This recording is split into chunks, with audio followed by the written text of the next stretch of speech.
তিন দুয়ারে কবাট প্রভু, চায়েন বাহিরে কবু সিংহ দ্বারে পড়ে কবু সিন্ধু নীরে। গৌড়ীয় বৈষ্ণবাচার্য বজ্র পরম পূজ্য পাদ শ্রী শ্রীল কৃষ্ণদাস কবিরাজ গোস্বামী চরণ তাঁর শ্রী শ্রী চৈতন্য চরিতামৃতে মধ্যলীলা দ্বিতীয় পরিচ্ছেদে শ্রীমন মহাপ্রভুর সুগম্ভীর এবং অতি রহস্যময় গম্ভীরা লীলা বর্ণনার সূত্র রচনা করছে। এই যে শ্রীমন মহাপ্রভুর পরম বিরহার্তিময় গম্ভীরা লীলা, এই যে এর শ্রবণ কীর্তন অনুধ্যান, এই যে প্রজারস সাধনার কি এক মহান সম্পদ, এ কারো ধারণা করার সাধ্য নেই। শ্রী রাধারানীর সেই দিব্যোন্মাদ অঙ্গীকার করেছেন মহাপ্রভু। কৃষ্ণ বিরহে শ্রী রাধারানীর সেই যে কোটি কোটি দাবানল বাড়বানল, সহস্র সহস্র আগ্নেয়গিরির অগ্নুদ্গার, তার জ্বালাকে তুচ্ছ করে যে জ্বালা রাধারানীর অন্তর বাহিরকে দগ্ধ করেছে, রাধা প্রেম মাধুরী আস্বাদনের জন্য সেই জ্বালাময় দিব্যোন্মাদকে অঙ্গীকার করেছেন প্রভু। যারা এই লীলার শ্রবণ কীর্তন করবেন, এই লীলার যে বিশাল তাপ, আধ্যাত্ম রাজ্যে তার এত বিপুল শক্তি, সাধকের কৃষ্ণেতর ভাবনায় বাসিত চিত্তকে দৃঢ়রূপে শোধিত করবে, বিগলিত করবে এবং ভগবত মাধুরী আস্বাদনের জন্য চিত্তটিকে উন্মুখ করে দেবে। এটির স্বাভাবিক ক্রিয়া। প্রাকৃত দেহের বিস্মৃতি এবং সেই অপ্রাকৃত বৃন্দাবনের আনন্দময়ী গোপী দেহের স্ফূর্তি, এটি ব্রজরস সাধনার মুখ্যতম সম্পদ। মহাপ্রভু এর এই চরমাদর্শ প্রকটন করেছেন তার এই সুগম্ভীর গম্ভীরা লীলায়। পরম আদর্শ।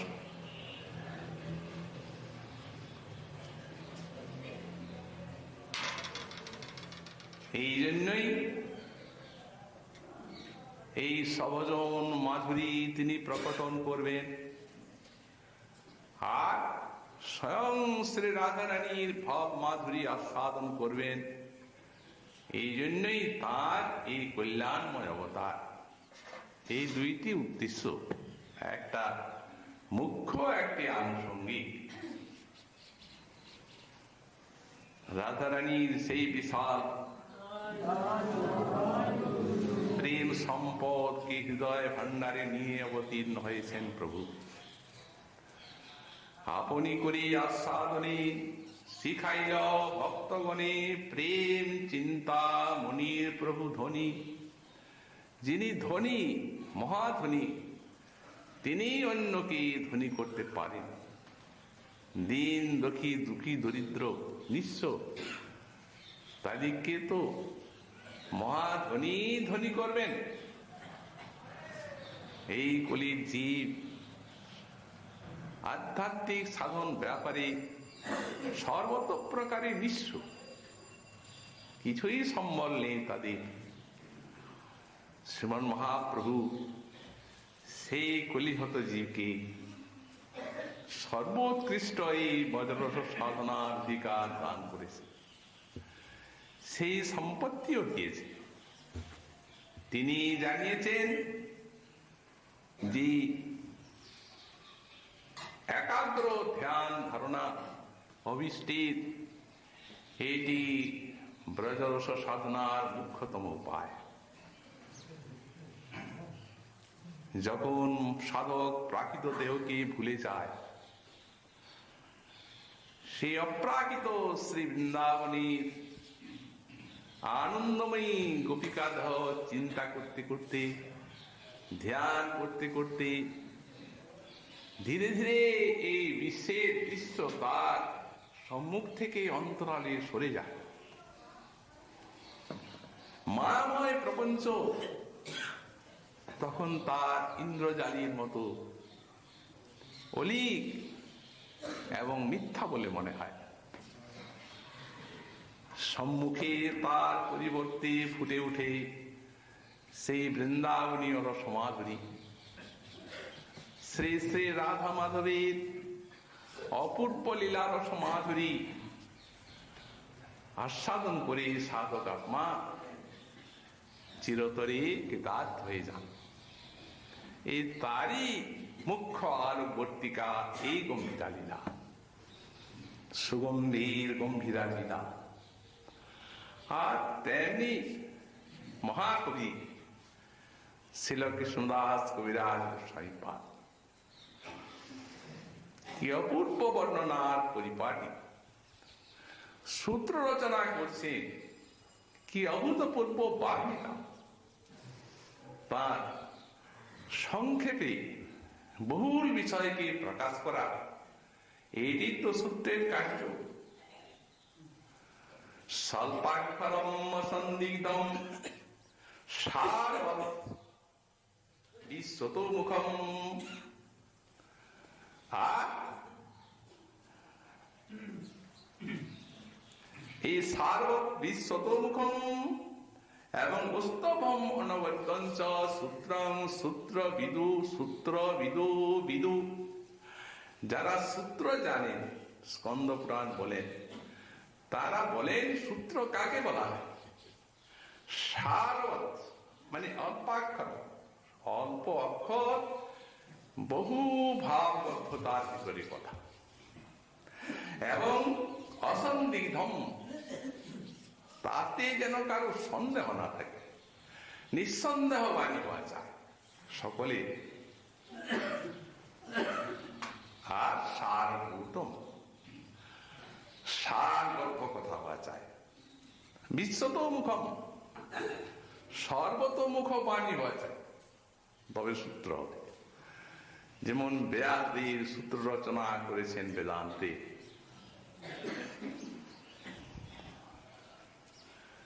শাস্ত্রজনিত তৎসমন্বয়া জন্মাদৃশ্য যত ছোট্ট ছোট্ট বাণী, অথাৎ ব্রহ্ম জিজ্ঞাসা, এই বাণীগুলির আলো যে আধ্যাত্ম রাজ্যে কতদূর বিস্তৃত, যেমনি অল্পাক্ষর, যেমনি সারভূত, তেমনি বিশ্বতোমুখম, সর্বতোমুখ। ব্যাখ্যা করলেন শ্রী শঙ্করাচার্য অদ্বৈতবাদী, নিজের বস্তু পেয়ে গেলেন। শ্রী রামানুজ, মধ্বাচার্য, নিম্বার্কাদিত্য, এরা তো সর্বজ্ঞ, এরা তো ভগবানের অবতার। কিন্তু আপন আপন মতবাদের অর্থ তাতে পেয়ে গেলেন। এমনি কল্পনা। আর আমাদের ছিল বলদেব বিদ্যাভূষণ গোবিন্দের ইচ্ছায় আদেশে বেদান্তের ভাষ্য রচনা করে গৌড়ীয় বৈষ্ণবকে গৌরবীর এক শ্রেষ্ঠ আসন দান করেছে। তাতে আমাদের ভাব পাওয়া গেল সব এমনি বিশ্বতম। তাতে কোনো মিথ্যা থাকবে না, সত্য থাকবে এবং অনবদ্য বাণী হবে, অনিন্দিত। তবে তাকে বলা হবে সূত্র। দেখুন একটি কথা, তিন দ্বারে কবাট, প্রভু যায়ন বাহিরে, কবু সিংহ দ্বারে পড়ে, কবু সিন্ধু নীরে। কত বিস্তৃত কথা এই একটি পয়ারে বলা হলো। এই যে প্রভুর গম্ভীরা লীলা, এই তিন দ্বারকে লঙ্ঘন করা আর ওই সিংহর দ্বারে পতিত হওয়া, দুটো লীলাই আছে। একটা তো গতকাল আমরা আলোচনা করেছি, সে অস্থি সন্ধি বিয়োগ, আর কুর্মাকৃতি লীলাটিও ঠিক তাই। একদিন সায়ংকালে এক অত্যদ্ভুত ঘটনা, মা প্রভু রাধারানীর ভাবে বিরহ বিবশ, উদ্বেগের অন্ত নাই, কাতরতার শেষ নাই। স্বরূপ দামোদর, রামানন্দ রায় প্রাণ ঢালা সেবা করেছেন এই বিরোধী গৌরাঙ্গ সুন্দরী বিরহ জ্বালা কিঞ্চিত প্রশমন করার জন্য। স্বরূপ দামোদর নানা মধুর মধুর পদাবলী গীত গোবিন্দাদি গান করছেন, আর রামানন্দ রায় অনর্গল রাধা মাধুরী কৃষ্ণ মাধুরী শোনাচ্ছে। অর্ধরাত্রি কেটে গেল। কিঞ্চিত সেই কথা শুনে শুনে তাদের মনে হলো যে একটুখানি বিরহ জ্বালা বোধহয় প্রশমিত হয়েছে। উভয়ে প্রভুকে শোয়ালে, একটু বিশ্রাম করো।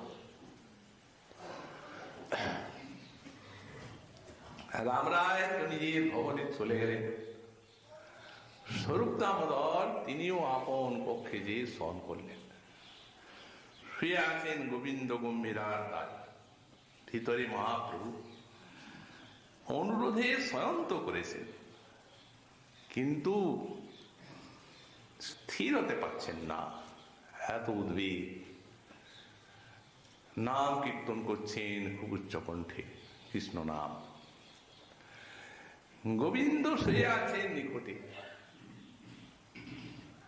সারাদিন প্রভুর সেবা, ভক্তবৃন্দের সব সমাধান,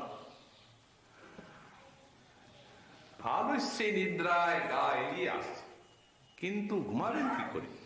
উনি যেভাবে নাম কীর্তন করছেন উচ্চই চলে, সে আর এভাবে ঘুমানো যায় না, জেগেই আছে। এইভাবে প্রায় নিশা অতীত হয়ে চলেছে। হঠাৎ নিস্তব্ধ গম্ভীরা। গোবিন্দের মনে সন্দেহ হলো, মনে করলেন কি এখনই উচ্চকণ্ঠে কৃষ্ণ নাম কীর্তন করছিলেন আর এখনই কি ঘুমিয়ে পড়লেন? আচ্ছা দেখি তো। আলো জেলে দেখছেন প্রভু নাই। বুকটা দূর করে উঠল। অন্য কোনো উপায় নেই, সঙ্গে সঙ্গে ছুটে গেলেন স্বরূপের পক্ষে। ও ঠাকুর, স্বরূপ ঠাকুর, উঠুন উঠুন, প্রভু নাই।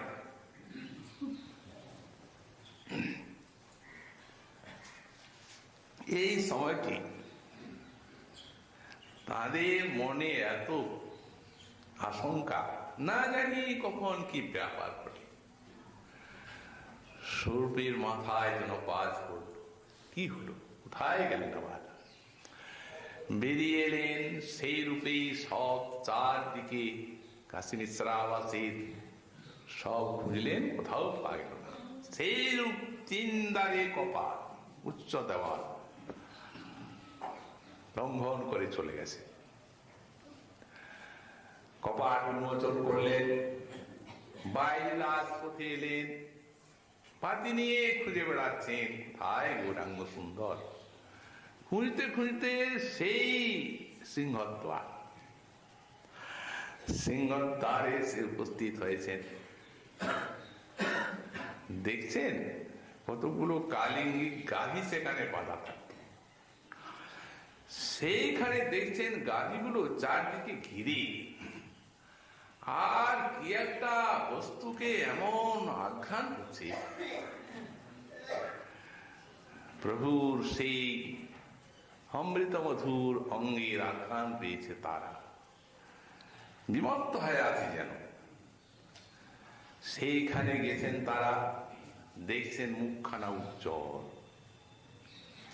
এই যে আমাদের প্রাণনিধি, এই তারই তো এই কোটিচন্দ্র উজ্জ্বল বদন।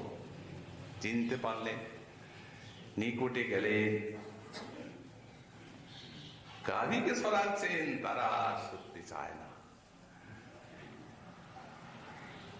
প্রভুর অবস্থা দেখে তাদের মাথায় বাজ পড়ল, প্রাণ দেহের থেকে উড়ে গেল। এ কি হলো?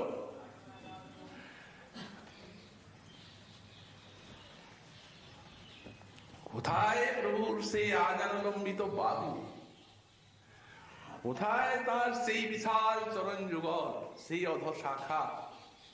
কিছুই তো নাই। পড়িয়াছি প্রভু যেন কুষ্মান্ডু ফল, একটা যেন কুমড়া ফল পড়ে আছে।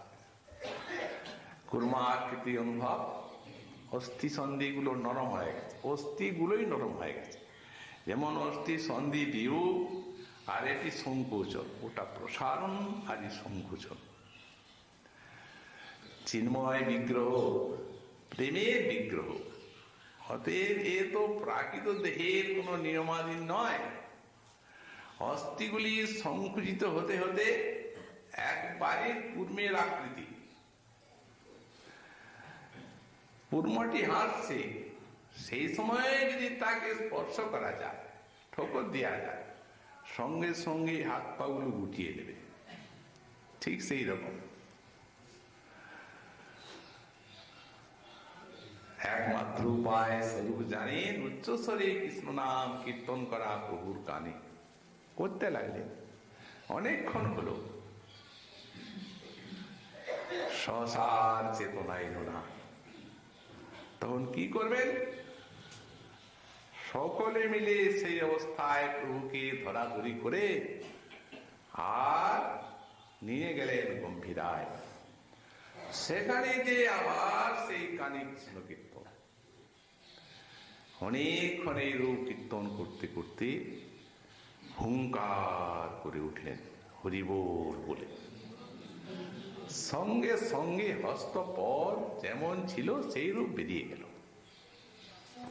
সকলের দেহে প্রাণ এলো।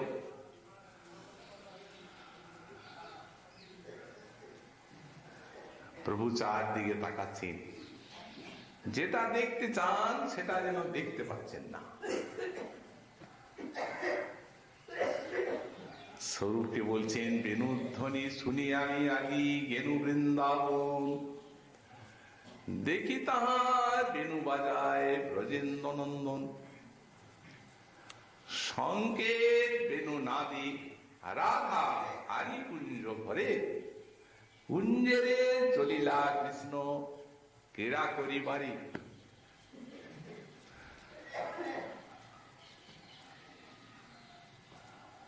তার পাছে পাছে আমি করিনু গমন, তাদের ভূষণ ধরিতে আমার করিল শ্রবণ। হেনকালে তুমি সব কোলাহল করি, ইহা আমার আইলা বলাৎকারে ধরি। এই সময়ে তোমরা কোলাহল করবে, আমাকে বলপূর্বক এখানে টেনে নিয়ে এলে। শুনিতে না পাইনু সেই মুরলীর ধ্বনি, আমি শুনিতে না পাইনু মধুর নুপুরের ধ্বনি, কিছুই শুনতে পেলাম না। ভাবাবেশে স্বরূপে কহে সুমধুর বাণী, স্বরূপ কর্ণ তৃষ্ণায় মরে, পড়ো রসামৃত শুনি। কর্ণ আমার তৃষ্ণায় মরে যায়, কিছু রসামৃত শোনাও। স্বরূপ দামোদর প্রভুর অন্তরের ভাবটি জানেন। যখন যে ভাব উঠে প্রভুর অন্তর, সেই শ্লোক গীতে সুখ দেন দামোদর। ওনার অন্তরটা জানা, এখন বুঝতে পারলেন প্রভুর হৃদয়ে কি ভাব। অতএব ভাবানুরূপ শ্রীমদ ভাগবত একটি শ্লোক পাঠ করছি রাসে। কাস্ত্রাঙ্গতে কলপদায়ত বেণু গীত, সম্মোহিতা চরিতা নচলে ত্রিলোক্যাম, ত্রৈলোক্য সৌভগবিদং চরিরিক স্বরূপম, যদ বোধিজ ধ্রুম মৃগা পুলকান্য বিভ্রণ। এই শ্লোকটি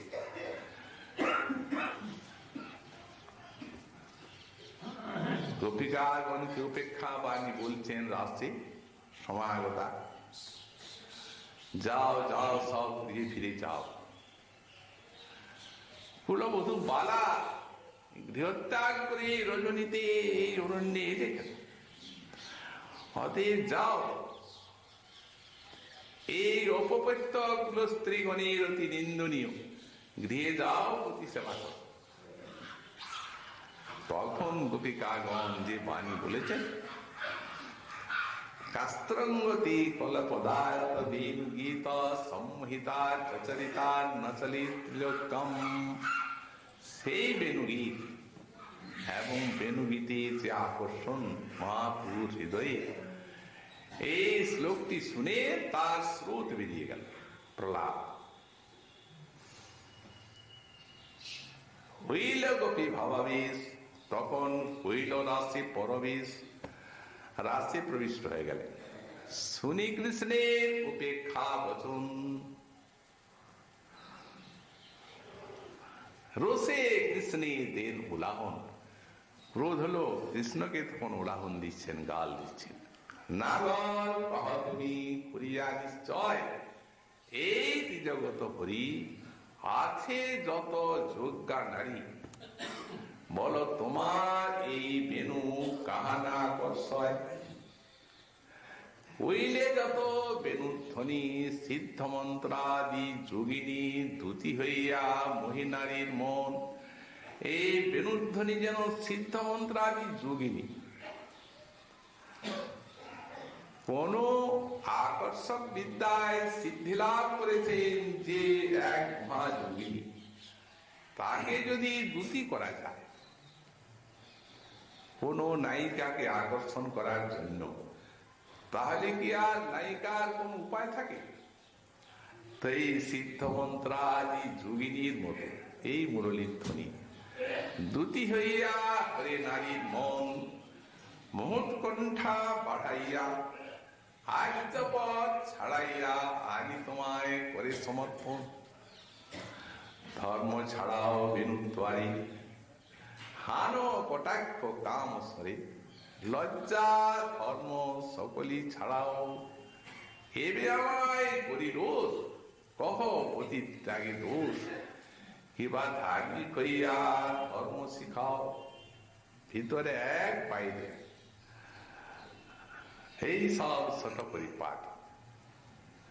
তুমি জানো পরিহাস, হয় নারীর সর্বনাশ, ছাড়ো হয় সব কুটি নাটি।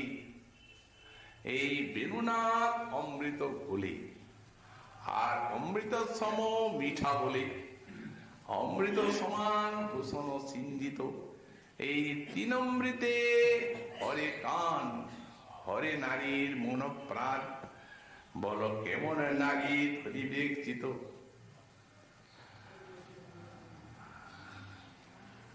যেবা বেণু কলধ্বনি একবার আসনি, জগন্নারী চিত্ত আউলায়, নির্বন্ধ পড়ে খুশি তারা।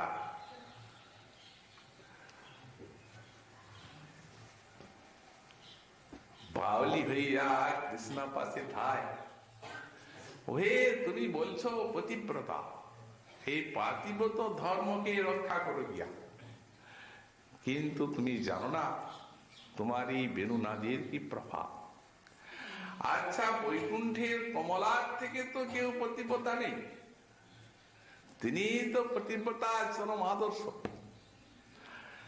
তো দেবা বেণু, দেবা লক্ষ্মী ঠাকুরানী তেহ যে কাকলি শুনি, কৃষ্ণ পাশে আইসে প্রত্যাশায়, না পায় কৃষ্ণের সঙ্গ বাড়ে তৃষ্ণার তরঙ্গ।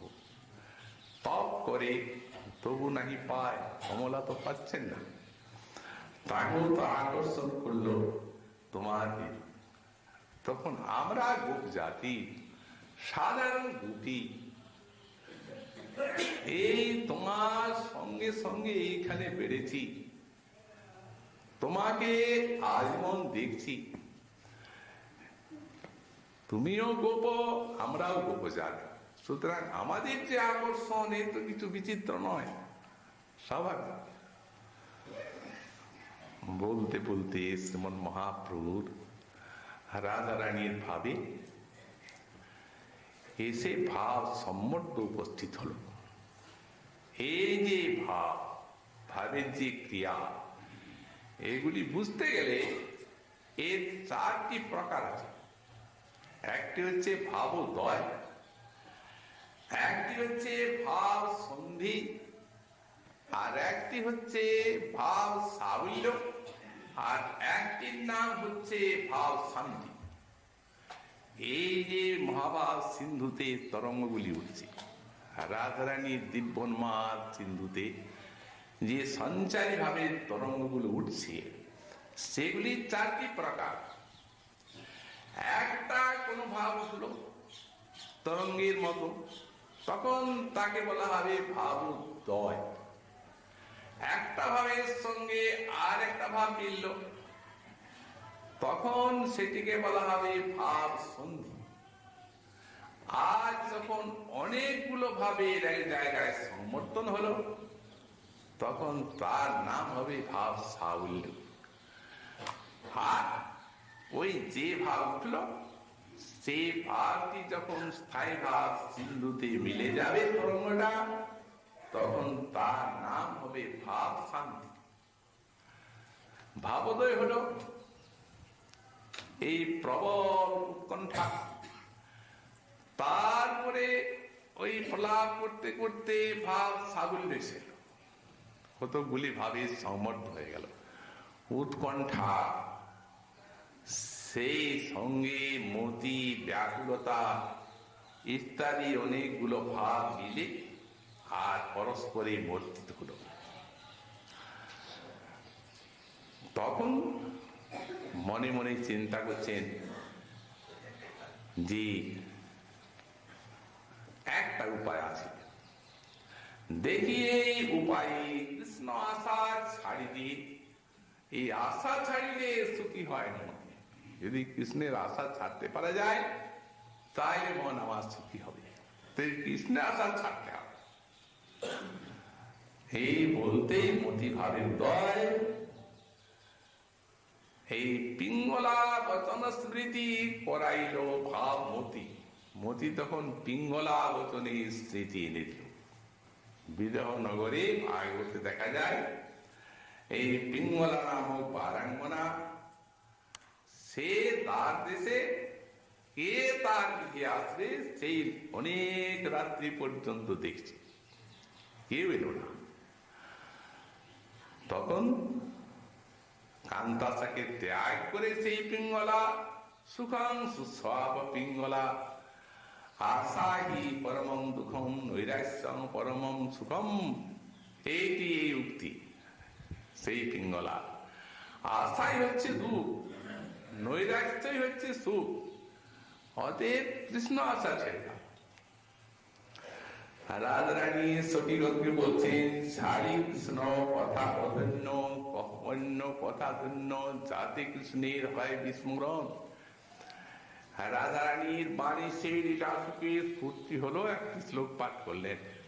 কিমিহ কিনুম কৈশ্য ভূম, কৃত কৃত মা ছায়া, কথয়ত কথমন্যাং অন্যাং অহো হৃদয়ে সয় মধুর মধুর স্নেরাকারী মনু নয়নোৎসবে কৃপণ কৃপণ কৃষ্ণা কৃষ্ণে কৃষ্ণে চিরম্বতলম্বতে। শ্লোকটি পাঠ করে আবার পড়া এই শ্লোকের অনুরূপ। সখী ছেড়ে দাও, কৃষ্ণ কথা আর বলবে না, অন্য কথা বলো যাতে কৃষ্ণের বিস্তৃতি আসে। রাধারানী এইভাবে একদিন কৃষ্ণ আসার ত্যাগের জন্য ললিতা বিশাখাকে বললেন কৃষ্ণ কথা আর বলবে না, আশা ছাড়লেই সুখী হতে পারি, ভুলতেই হবে। এখন উপায় হলো সখী কিভাবে কৃষ্ণকে বলা যায়। ললিতা বিশাখা আছেন, শ্রী ললিতা বলছেন রাধে তুমি কৃষ্ণকে যদি ভুলতে পারো তাহলে তো আমাদের পরম শান্তি লাভ হয়। এই কৃষ্ণকে চিন্তা করে করে তার আশা নিয়েই তো তোমার এত দুঃখ, পারে তো না, সুতরাং ভুললে তো শান্তি। তো সখী তার উপায়। তখন ললিতা বলছেন দেখো রাধে, যদি তুমি শুনেছি পূর্ণমাসী নান্দি মুখের কাছে যে যারা নাকি ব্রহ্ম ধ্যান করেন ব্রহ্ম সাধনা করেন তারা কৃষ্ণের কথা ভুলে যান, তো তুমিও সেই উপায়টা অবলম্বন করো। ওই একটাই উপায় আছে, ব্রহ্ম ধ্যান, তাহলে আপনি চিত্তটা নিরস হবে, কৃষ্ণকে ভুলতে পারবে। তা বলো সখী কিভাবে ধ্যান করবে। তো ললিতা বলছেন দেখো এইসব আমার জানা নাই, এই সব বিদ্যায় বিশাখা হচ্ছে খুব সুনিপুণ, তুমি তার কাছে শেখো। তখন বসলেন বিশাখার কাছে, বলো সখী ব্রহ্মধ্যান। বিশাখা বলতে আরম্ভ করলেন অহং ব্রহ্মাস্মি সোহম তত্ত্বমসি, এগুলি চিন্তা করো। ব্রহ্মবিদ ব্রহ্মৈব ভবতি এইসব বলতে লাগলেন। দেখছেন রাধারানী অঝরে কাঁদছে এই কথাগুলি শুনে। তো বিশাখা বলছে রাধে এই ব্রহ্ম ধ্যান শুনলে হৃদয়টা নিরস হয়, এই তো জানা আমার, তো তুমি এত কাঁদছো কেন। রাধারানী বলছেন সখী তুমি যত সেই নির্গুণ নিরাকার ব্রহ্মের উপদেশ দিচ্ছ ততই আমার হৃদয়ে সেই গুণময় নবনিরতাকার গোবিন্দ এসে উদিত হচ্ছে। ব্রহ্মণহি প্রতিষ্ঠাম, গীতাতে বললেন আমি ব্রহ্মের ঘনীভূত প্রতিষ্ঠা। এখন তত্ত্ববস্তুকে লাভ করতে গেলে সেই অনুরূপ সাধনা চাই। তো যারা ব্রহ্মজ্ঞানী তাদের নিকটে তো ব্রহ্মটা যাবে। আর রাধারানী প্রেমের সিন্ধু, তার নিকটে ব্রহ্ম কোথায় আছে? সেখানে ঘনীভূত পরব্রহ্ম গোবিন্দই তো আসবেন। কারণ একটা সুন্দর কথা বলেছেন কবিরাজ গোস্বামী পাদ, উপাসনা ভেদে জানি ঈশ্বর মহিমা। উপাসনা ভেদে ঈশ্বর মহিমা জানা যায়, যেমন উপাসনা সেই অনুসারে ঈশ্বরের প্রকাশ। রাধারানীর নিকটে ব্রহ্ম আসবেন নাকি? অতএব সখী আর কৃষ্ণ ভুলাম না, ভুলতে আর পারলাম না। মহাপ্রভু বিলাপ করছেন, সখী কি হলো? আমি যারে চাহি ভুলিতে ওগো সেই শুয়ে আছে চিতে হৃদয়ে স্বয়ং, কোন মতে না পারি ভুলিতে রাধা ভাবের স্বভাব আন কৃষ্ণে করায় কেমন জ্ঞান। এই কামজ্ঞানী ত্রাস হইল চিতে, বলে যে জগত মারে সে আমার কুশিল অন্তরে। ওই যে মার, এই তো জগৎকে মারবে, কন্দর্পের একটি নাম হচ্ছে মার। অতএব ওর মার নামটা সার্থক, ও তো জগৎকে মারছে। তো যে জগৎকে মারে সে আমার কুশিল অন্তরে। এই বৈরী নাদে পাশরিতে এ বলতে দেবে না। দেখতে দেখতে ভাবের গতি পরিবর্তন হয়ে গেল, ভাব সম্মত বিলীন হয়ে গেল। একটি বিশাল ভাব উঠে আর সব ভাবগুলিকে যুদ্ধ করে পরাভূত করল।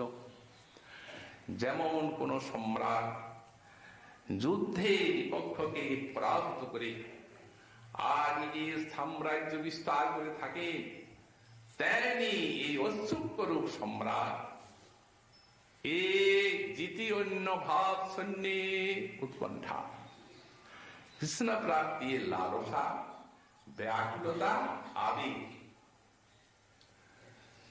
যিনি অন্য ভাব শূন্যে সব ভাব সম্বন্ধে সৈন্যগুলিকে জয় করল, উদয় করিল নিজ রাজ্য মনে। তখন অস্ত্রকের প্রাবণ্যে পুত্রকে উৎকণ্ঠায় আর স্থির থাকতে পারলেন না। আর কৃষ্ণ প্রাণধন কোথায় দেবে, কোথায় গেলে তোমায় পাওয়া যায়, কোথায় গেলে তোমা পাই, তুমি কহ তাহা যায়। এত বলি চলিল ধাইয়া কোটি সমুদ্র গম্ভীর। কি উৎকণ্ঠার প্রাবণ্য, বলো তোমাকে কোথায় গেলে পাবো। এই বলে ছুটে যাচ্ছেন, ছুটে যাওয়া পর্যন্ত এই দিব্যন্মাদ স্বরূপ উঠি বলে করি প্রভুরে আনিল ধরি, নিজ স্থানে বসাইল লইয়া। তারপরে নিজ স্থানে এসে বসালেন, অনেক প্রভুকে বুঝালেন। এই যে এই যেটি অত্রিচন্দি বিয়োগ সেদিন আর লাভ নেই, কিন্তু এটি হচ্ছে যেটিতে কর্মাকৃতি অনুভব, সেটিতে একটি বিশেষ রসময় প্রভাব আছে। যেটি দেখেছেন শ্লোক পাঠ করে তার আস্বাদনী এই প্রলাপে বিবৃত করেছেন। এই হলো তিন দ্বারে কপাট প্রভু যায় না বাহিরে, প্রভু সিংহ দ্বারে পড়ে, এই সিংহ দ্বারে দুবার পড়া, আর প্রভু সিন্ধু নীরে, আর কোন সমুদ্রে চলে পড়া। এটা তো সেই ওই শারদীয় পূর্ণিমা নিশীতে রাশির উদ্দীপনায় মহাপ্রভু পার্শ্বদগণ সঙ্গে উপবনে উপবনে নৃত্য করে ঘুরছেন, এক একটা রাশির শ্লোক পড়ছেন আর সেইভাবে নৃত্য করছেন। কত কত ভাব উৎসাহিত হচ্ছে প্রভুর দেহ মনে, নৃত্য করাচ্ছে প্রভুর দেহকে। কোন সময় মূর্ছিত হয়ে পড়ছেন আনন্দে, কোন সময় আবার সেই গান করতে করতে চলেছেন। কবিরাজ গোস্বামী পাদ বলছেন বর্ণনা করার জিনিস নয়, একটা শ্লোককে আস্বাদন করেছেন মহাপ্রভু, রাতের সব শ্লোক তেমনি প্রলাপ করেছেন, প্রত্যেকটা বিশ্লেষণ করেছেন। কে বলতে পারে? সহস্রমুখে বলে তুমি আপনে অনন্ত, দিনেকে দিলার তবু নাহি পায়। কে বলবে গৌর লীলা? কারো শক্তি আছে? কোটি যুগ পর্যন্ত যদি লিখেন গণেশ, তো দিনেকে লীলার তবু নাহি পায় শেষ। 1 কোটি যুগ যদি গণেশের মতো লেখক নিজের হাতে লাগেন, আর সহস্রবদনে অনন্তদেব যদি অনন্তকাল বলেন, তো শেষ হবে না, নাহি পায় অন্ত। অতএব জীব ছাড় কাহা তার পাইবে পার, এই দিগদর্শন ছাড়া আর কিছু বলবার উপায় নেই। সমুদ্রের একটা ফোঁটা, এর বেশি কি? তারা যখন পাচ্ছেন না পার, একদিনের লীলা। কারণটিও দেখালেন কবিরাজ গোস্বাই পাদ। ভক্ত প্রেমের যত গতি, যে চেষ্টা প্রকার, যত সুখ যত দুঃখ যতি প্রকার, কৃষ্ণ তাহা সম্যক না পারে জানিতে। এই ভক্তভাব অঙ্গীকারে তাহা সাধ্যে। একটা ভক্তের প্রেম, এটিকে বুঝতে কৃষ্ণের চমৎকার লাগে। প্রেম এমন জিনিস। তো ভক্ত প্রেমের যত চেষ্টা, যত গতি, যত প্রকার, কৃষ্ণও তো বুঝতে পারলেন না। ভক্ত ভাব অঙ্গীকারে তাহা সাধ্যে, সেটা আস্বাদন করবার জন্য আজ রাধারানীর ভাবকে নিয়েছেন। তো যে রাধারানীর লাজনী শক্তি, তার একটা ক্ষুদ্রতম বৃত্তি,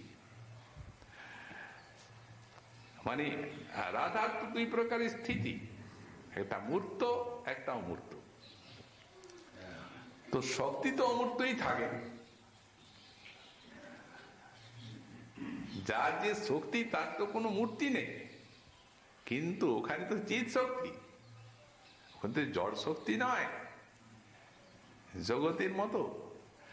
চিৎ শক্তি বলে অমূর্ত রূপে একভাবে আছে কৃষ্ণের ভিতরে, আর তারই মূর্তিমতী অধিষ্ঠাত্রী দেবী রাধা বাইরে সাক্ষাৎ সেবা করছেন। লাজনী শক্তি সারতা অখণ্ড মহাভাব স্বরূপী। তো এখন ওই যে ভিতরে অমূর্ত রূপে আছেন, তারই এক ফোঁটা বৃত্তি ভক্তের ভিতরে যাচ্ছে, আর প্রেম হয়ে যাচ্ছে। এই প্রেম এমন জিনিস যে কৃষ্ণ তাহা সম্যক না পারে জানিতে। উনিও বুঝতে পারছেন না। ভক্ত প্রেমের চেষ্টা, গতি, প্রকার দেখে সর্বজ্ঞ, সর্বশক্তিমান, সর্ববিদ উনি হারিয়ে যাচ্ছেন নিজেকে। পাগল করা জিনিস, অতএব বুঝবেন কি করে? তাই তো আজ ভক্তি ভক্ত ভাব অঙ্গীকার করেছেন। এখন তিনি যখন অঙ্গীকার করবেন, তখন তো সবার থেকে যেটি বড় সেটি করবেন। তাই পরম মহান প্রেমবতী রাধার সেই পরম মহান প্রেমকে অঙ্গীকার করেছেন। আর সেই পরম মহান প্রেমের চরম বিকাশ, চরমতম বিকাশ যেখানে, সেই এই দিব্যোন্মাদ, সেইটি ভোগ করছেন, আস্বাদন করছেন এখানে। অতএব যেখানে কৃষ্ণ পারলেন না একটা ভক্তের প্রেমকে পার পেতে, তখন এর পার কে পাবে? যে স্বয়ং ভগবান, তিনি আজ রাধার প্রেমকে আস্বাদন করছেন নিজে। তার কত চেষ্টা, কত গতি, কত কত প্রকার। কবিরাজ গোস্বামী পাদের বাণীর সার্থকতা আছে। উনি বলছেন, কেউ যদি বলে সে একদিনের লীলা, সেটি অনন্তদেব পাচ্ছেন না সহস্র মুখে বলে, গণেশ বর্ণনা করতে পারছেন না, তাহলে এত অসীম, এত অনন্ত হয়ে গেল। আরে গণেশ আর অনন্তকে রাখ, গোবিন্দ হারিয়ে যাচ্ছে। ভক্ত প্রেমের গতি বর্ণনা করতে নিজে হার মানছেন তিনি, আর আজ যে রাধা প্রেমের ভাবটি অঙ্গীকার করেছেন স্বয়ং ভগবান, তো সেটাকে বর্ণনা করবে। তাহলে ওই সমুদ্রের এক বিন্দু, তাছাড়া আর কি আছে? সেই শ্রীমন মহাপ্রভু সেদিন সব শ্লোক পাঠ করতে করতে জলকেলির শ্লোকটি পড়লে, আর জলকেলির শ্লোক যেমনি পড়েছেন, ওই যে সম্মুখে সমুদ্রের ছবিটা, পূর্ণচন্দ্রের আলো, ওই তরঙ্গে তরঙ্গে তার প্রতিবিম্বটা করছে। মনে করলেন ওই তো যমুনা। আমরা বলেছি সমুদ্র দেখছেন না প্রভু, সেখানে যমুনারই প্রকাশ, কিন্তু পার্শ্বদগণ সাক্ষাৎ এত সঙ্গে আছেন, সঙ্গে সকলেই, কেউ বুঝতেই পারলেন না কোথায় গেলেন তিনি। অলক্ষিতে যে সমুদ্রে ঝাঁপ, সঙ্গে সঙ্গে মূর্ছারূপ সাত্বিক এসে সেবা করল প্রভুকে। জলনিধি তিনি হচ্ছেন রত্নাকর, কিন্তু এই রত্নটা পেয়েছেন কোনদিন? এই যে গৌরনিধি, প্রেম রত্নের পরাকাষ্ঠা, তাই আজ সমুদ্রের আনন্দের অন্ত নেই। তিনি বুকে করে তরঙ্গরূপ হস্তের দ্বারা সেবা করতে করতে নিয়ে যাচ্ছেন, কখনো প্রভুকে ডোবাচ্ছেন, কখনো উঠাচ্ছেন। আজ যমুনায় রাসান্তে প্রভু গোপী সঙ্গে ক্রীড়া করছেন, প্রভু মগ্ন সেই রঙ্গে উনি ডুবে আছেন। ভক্তগণ একেবারে দিশেহারা হয়ে গেলেন, অনিষ্ঠা শঙ্কা শক্ত প্রভুকে অন্তর্ধান করলেন। খুঁজে খুঁজে আর কোথাও পাচ্ছেন না, নানা দিয়ে খুঁজছেন। কেউ কেউ সিংহর দ্বারে গেলেন, ওই একটা যাওয়ার জায়গা। কেউ কেউ সিরাইয়া পর্বতের দিকে গেলেন, কেউ কেউ বা চটক পর্বতের দিকে গেলেন। সব দামোদর মহাপুর ইচ্ছায় কতিপয় পার্শ্বদ সঙ্গে সেই যেদিকে প্রভু যাচ্ছেন কোণার্কের দিকে প্রভুকে তরঙ্গে লইয়া যায়, সেই দিকেই যাচ্ছে। খুঁজতে খুঁজতে যেতে যেতে দেখছেন একটা জালি কাটছে, জেলে কাঁধে আছে জাল, কৃষ্ণ কৃষ্ণ কৃষ্ণ কৃষ্ণ কাঁপছে, অশ্রু পুলক দেহে। স্বরূপ মনে করছেন এর ভিতরে কিছু থাকতে পারে। জালিক এদিকে কাউকে দেখলে ঠাকুর যাবেন না, ওদিকে মানুষজন নেই, নির্জন, ওই একটা ভূত আছে, সর্বনাশ। কি কে ভূত? শুনুন ঠাকুর, আমি তো রাত্রে নির্জনে অনেক মাছ টাছ ধরি, তাই আজ যেমনি সমুদ্রে জাল ফেলেছি তেমনি খুব টান লাগলো, মনে করলাম আজ বড় মাছ লেগে গেছে। বড় মৎস্য বলি মুই উঠানো যতনে, এই মৃতক দেখিয়া মোর ত্রাস হইল মনে। দেখছি একটি মৃত। ঠাকুর আসলে মৃত নয়, গো গো শব্দ করছে, এক একটা হাত 4-5 হাত লম্বা। এই অস্থি সন্ধি গুলো সব ছেড়ে নড়বড় করছে চামড়া, দেখলে প্রাণ দেহে থাকে না। উত্তান নয়ন আর গো গো শব্দ, স্বরূপ সবই বুঝলেন, মহাপ্রভুর কৃপা পেয়েছে।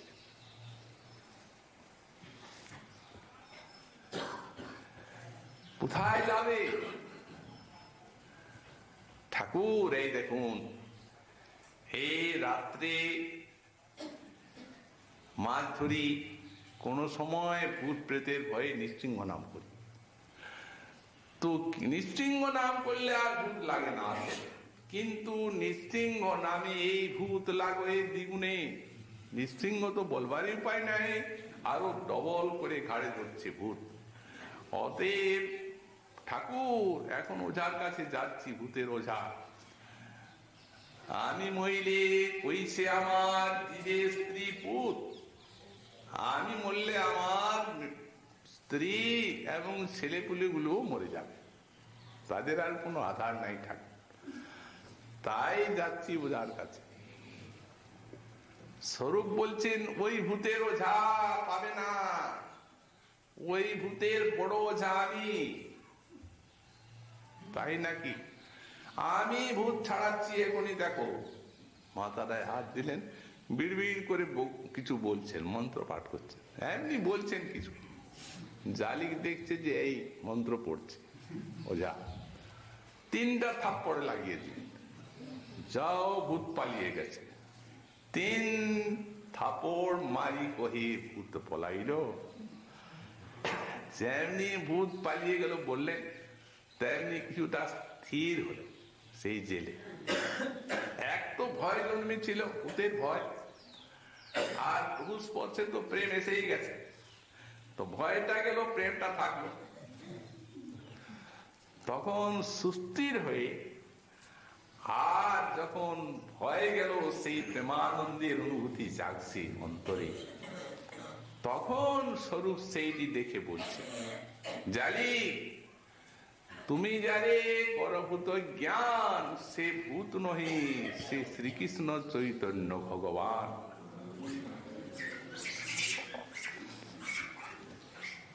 জালি কহে, ঠাকুর প্রভুকে মুই দেখাছ বারবার, সেই নহে এই অতি বিকৃত আকার। প্রভু না না না, তিনি তো হতেই পারবেন না, কারণ ওনাকে তো আমি অনেকবার দেখেছি, এটা তো বিকৃত আকার। স্বরূপ কহে তার হয় প্রেমের বিকার, অস্থি সন্ধি ছাড়ি হয় অতি দীর্ঘাকার। অতএব তিনি, তারই তুমি উঠাইয়াছ আপনার জাল, চলো দেখাও। সুস্থির হলো জেলে, আনন্দ সহকারে তাদের নিয়ে এলো। এই দেখো